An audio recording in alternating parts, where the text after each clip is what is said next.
Anda sedang menyaksikan acara Before 30 dan kita berjumpa lagi. Kali ini saya memiliki sebuah kejutan buat Anda.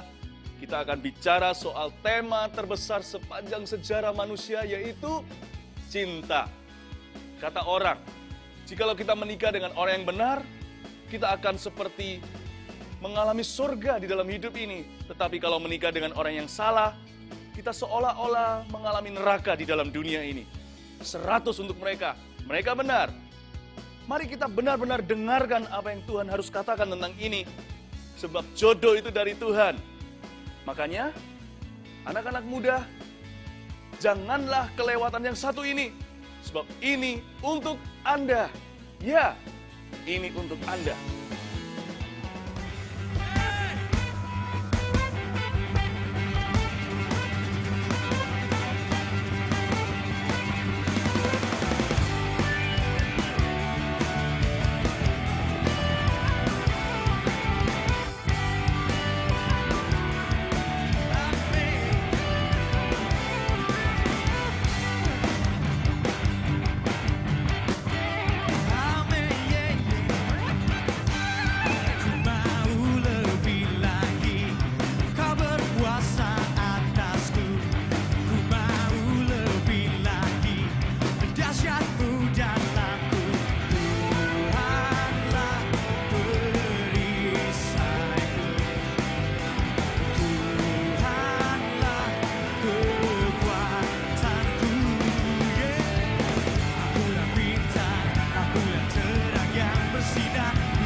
kalau kita mau betul-betul menemukan pasangan yang Tuhan sediakan, kita harus diminta dituntun sama Roh Kudus. Sebab Roh Kudus sajalah yang maha tahu.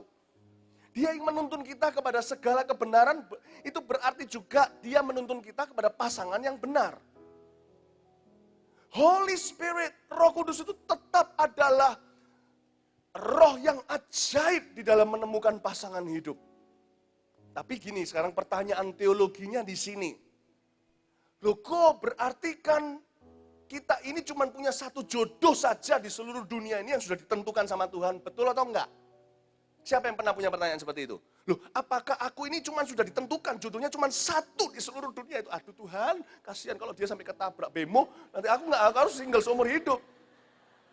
Jawabannya iya dan tidak. Iya dalam arti ketika kita membuka hati sama Roh Kudus, maka kita akan berdoa ke arah yang benar. Kita mulai melemparkan pandangan kita jauh ke depan, percaya kepada Tuhan dan sabar, dan menghidupi hidup itu selangkah demi selangkah dengan dekat sama Tuhan. Dan kita menunggu, menantikan janji Tuhan digenapi, yaitu pasangan hidup yang dari Tuhan. Kita menantikan dia yang kita percayai sudah Tuhan sediakan untuk kita. Dan ketika kita lakukan itu, Tuhan aneh sekali mulai mengirimkan anak-anak Tuhan, lawan jenis ke dalam kehidupan kita sebagai teman-teman yang takut akan Tuhan.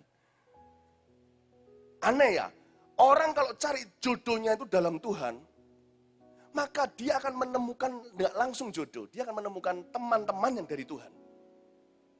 Dan semua ini dalam Tuhan. Dan mulai ketemu teman-teman yang sungguh-sungguh takut akan Tuhan. Holy friends. Godly friends, teman-teman yang cinta Tuhan, nggak sempurna, nggak ada yang sempurna. Kalau ada yang sempurna dari dulu sudah direbutin sama semua orang, itulah jodoh yang sempurna. Tuhan tidak tentukan satu dalam arti Tuhan menghargai hak bebas kita. Di dalam Mazmur dikatakan pasal 37 kalau nggak salah, bergembiralah karena Tuhan. Maka Tuhan akan memberikan apa yang diinginkan hatimu. Keinginan kita pun penting bagi Tuhan. Dia mau kita jujur dengan keinginan kita.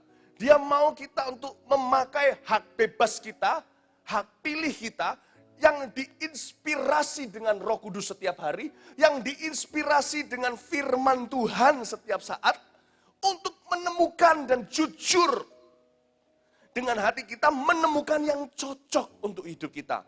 Kita yang milih, jangan pernah harapkan tiba-tiba ada suara dari surga. Ya, itu dia, si dia. Roh Kudus tak akan lakukan itu. Dia akan bicara in a still small voice, dalam suara, di dalam hati secara khusus. Peneguhan-peneguhan bisa terjadi, tapi dia mau kita belajar intim, dekat dan peka. Kita tidak akan pernah tahu secara sempurna, karena cinta itu sekalipun kita masuknya mungkin pacaran atau pernikahan kelihatannya sempurna, kita tetap harus berurusan dengan hal-hal tidak sempurna sepanjang perjalanan. Kita tidak bisa berkata ini keputusanku sempurna, tapi kita harus mengambil keputusan yang baik, keputusan yang rohani, keputusan yang intelektual. Lalu serahkan pada Tuhan, dan itu tentunya harus dalam Tuhan. Dan ketika kita masuk dalam keputusan itu, Roh Kudus akan sertai dan sempurnakan sampai hari pernikahan, sampai kepada hari kematian dan maut memisahkan kita.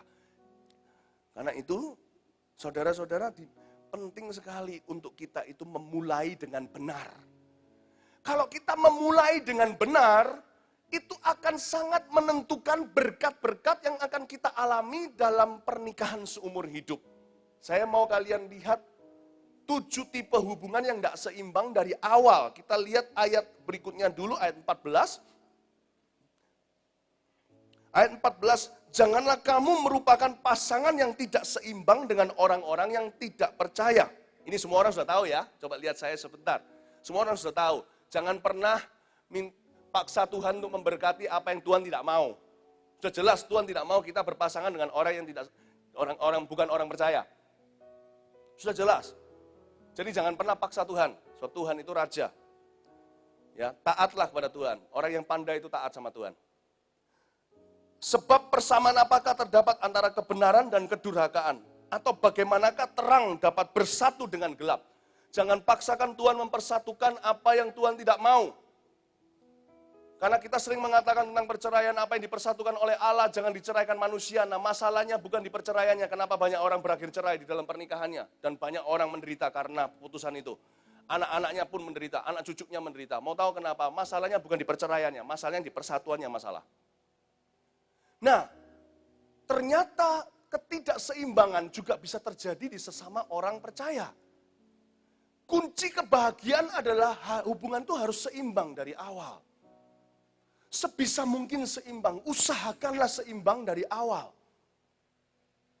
Ada banyak hal dalam kekristenan itu bisa kita kontrol. Tuhan serahkan kunci kerajaan itu di tangan kita. Sama dengan tubuh kita. Kita ini bisa kontrol, kalau kita exercise, kenapa ada orang olahraga, treadmill, ada yang lari, jogging, ada yang main bola, seminggu 3 kali olahraga. Karena mereka mau kontrol supaya hidup lebih lama, supaya badan mereka maintenance-nya lebih baik, supaya mereka sehat. Ada banyak hal di hidup ini, sama dengan kesehatan, bisa kita kontrol, termasuk kebahagiaan.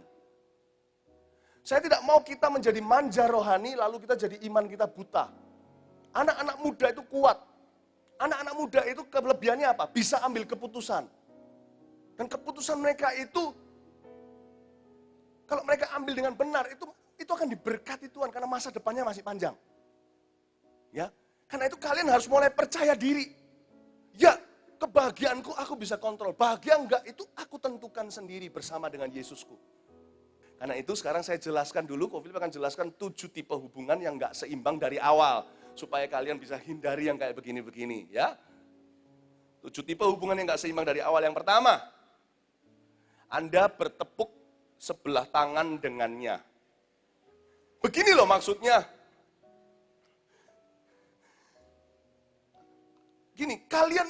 Kalian itu sangat-sangat bergairah dengan hubungan ini. Excited, sangat excited banget.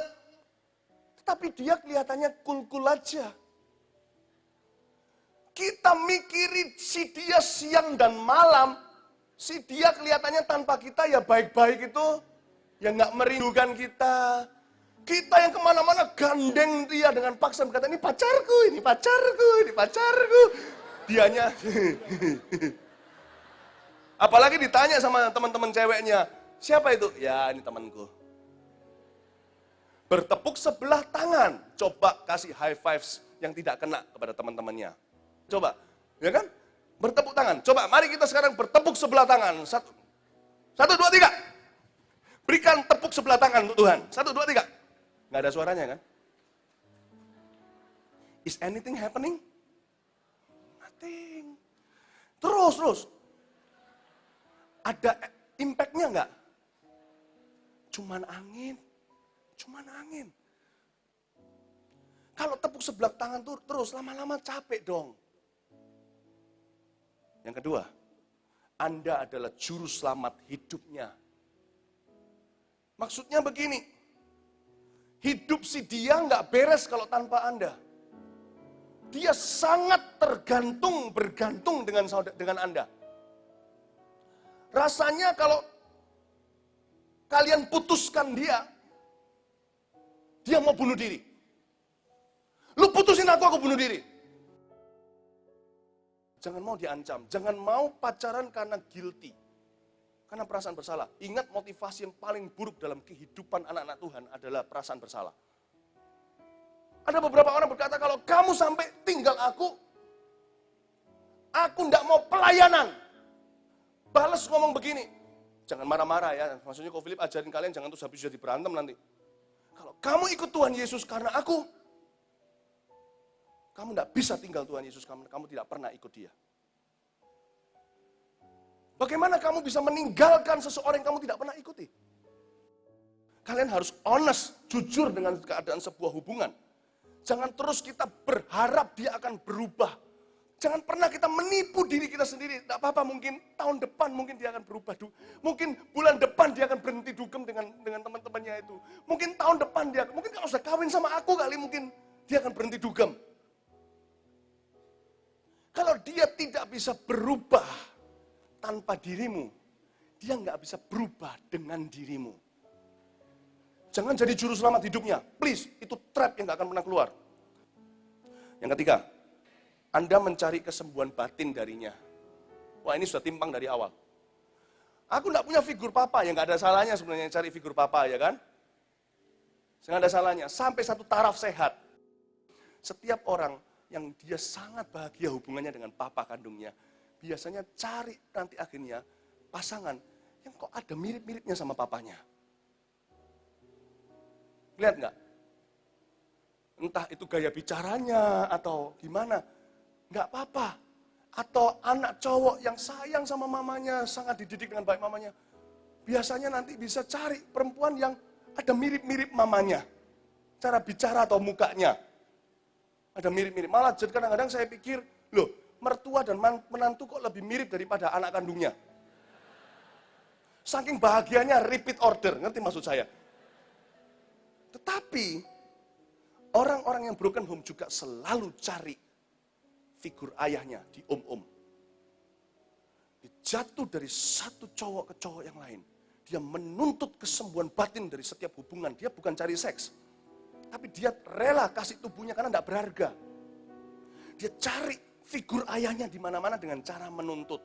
Demikian pula sebaliknya. Dan banyak kehidupan homoseksual juga karena kekecewaan dengan orang tua. Yang dia cari dari hubungan. Dia nggak berhenti cari Tuhan untuk sembuh. Dia cari dan akhirnya setan masuk.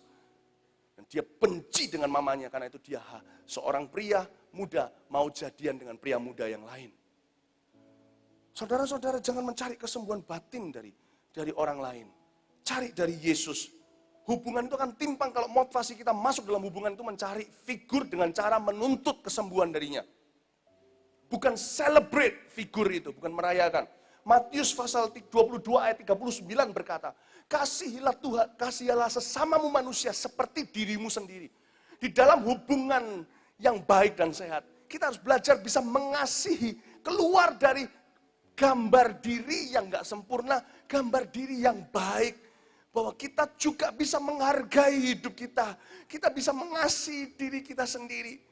Kalau kita tidak bisa mengasihi diri kita nggak bisa mengasihi orang lain. Kita justru tuntut kasihnya untuk apa yang hilang di hidup kita. Dan itu akan timpang. Selamanya kita tidak akan bisa menjadi hubungan yang equal.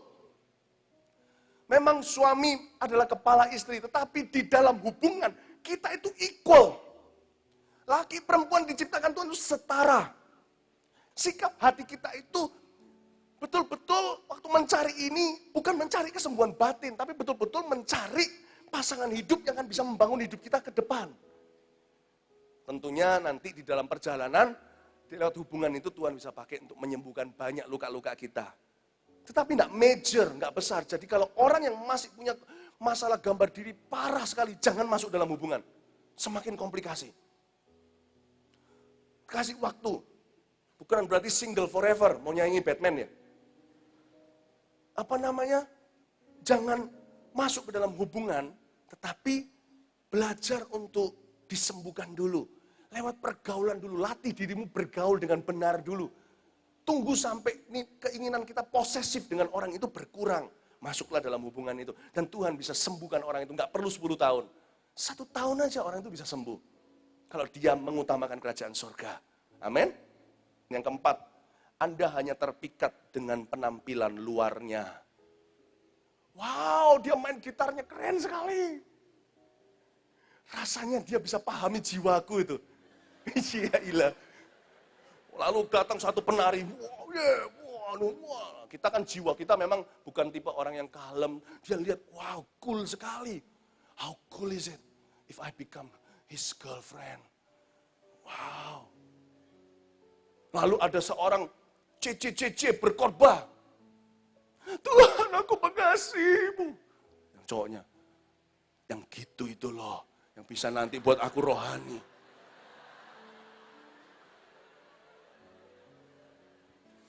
Belajar kenal orangnya lebih dalam. Kasih waktu. Kalau memang iya. Penampilan luar itu boleh-boleh aja tertarik. Pasti daya tarik pertama itu dari penampilan luar. Tapi jangan jadikan itu keputusan langsung. Kasih waktu untuk kita bisa lihat. Bagaimana kalau orang itu suatu hari nggak main gitar? Lihat bahwa orang ini cocok enggak? Orang ini bisa belajar mengasihi Yesus bersama denganmu enggak? Ya, jadi jangan cuma terpikat. Karena Alkitab mengatakan di Amsal 31 ayat 30 bahasa Inggrisnya gini. Beauty is fleeting, charm is deceptive.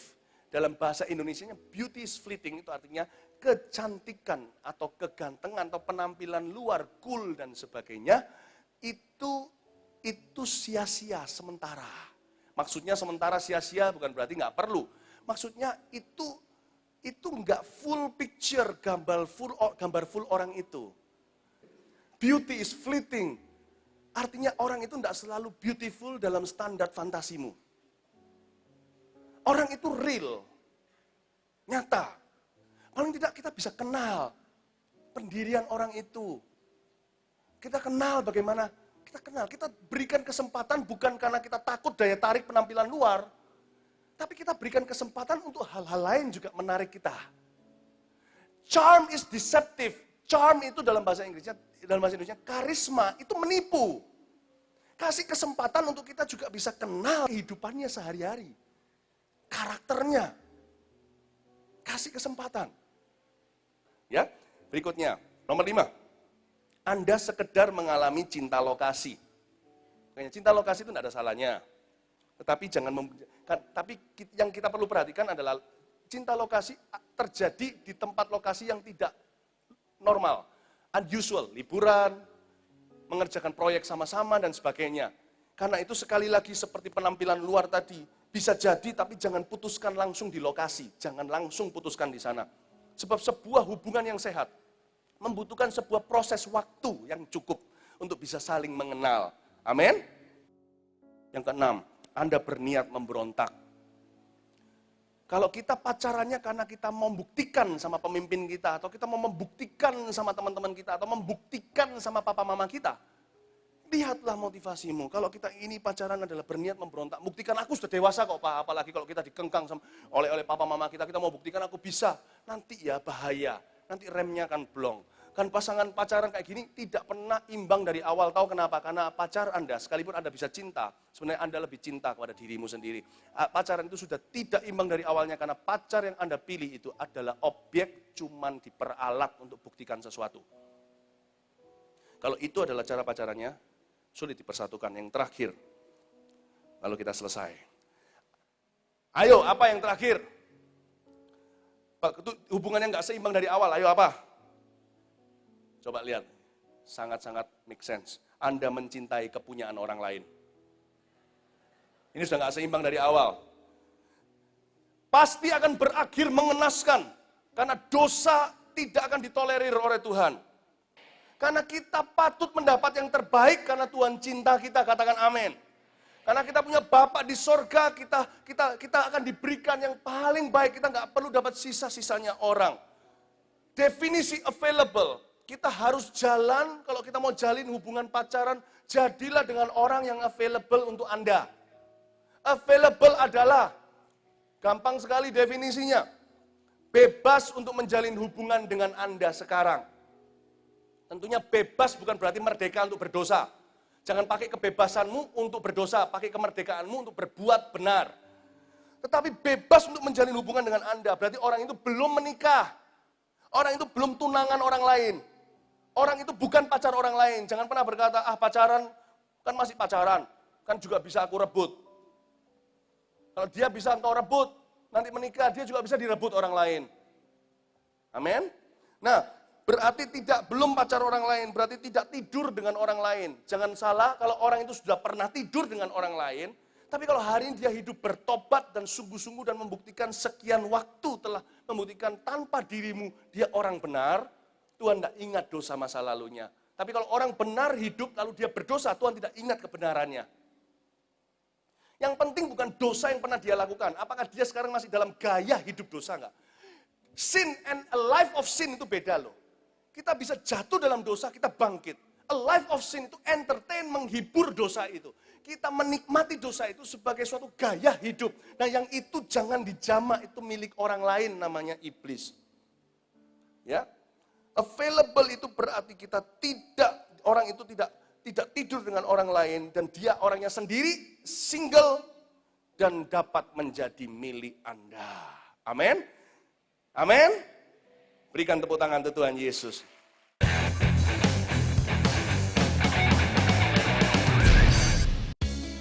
Orang-orang muda, sekarang kita sadar bahwa jodoh itu dari Tuhan. Alangkah baiknya kalau kita sekarang berbincang-bincang dengan beliau, sebab Tuhan hanya sejauh doa. Khususnya bagi Anda yang single dimanapun Anda berada, mari ketika saya berdoa, buka hatimu untuk percaya. Mari kita berdoa Tuhan Yesus.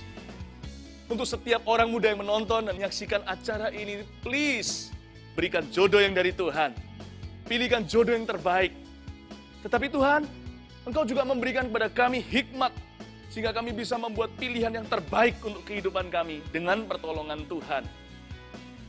Aku berdoa, setiap orang muda ini, Kau buat bertumbuh rohaninya ke arah Tuhan Yesus Kristus, mengenal Tuhan dan firman-Nya. Di dalam nama Tuhan Yesus, kami percaya dan berdoa. Amin. Sekarang saya percaya dan kita tinggal percaya bahwa Tuhan sudah menjawab doa kita dan Ia sedang mempersiapkan Anda untuk memperoleh jawaban doa tersebut. Jangan lupa 2 minggu dari sekarang untuk menyalakan televisi Anda untuk menyaksikan acara ini lagi. Dan sampai kita ketemu, ingatlah, Yesus adalah kekasih sejatimu di atas segalanya. Tuhan berkati. Attack, react, exact, or match, or move you with a strong song as long as you groove to this. I keep the crowd loud when you hype. Do damage on stage and into the mic. As I shoot the give them see stand stiff. While my rhyme stick to you like Skippy and Chip. Feel my blood vent on my death kiss. The rap solo with you don't wanna live.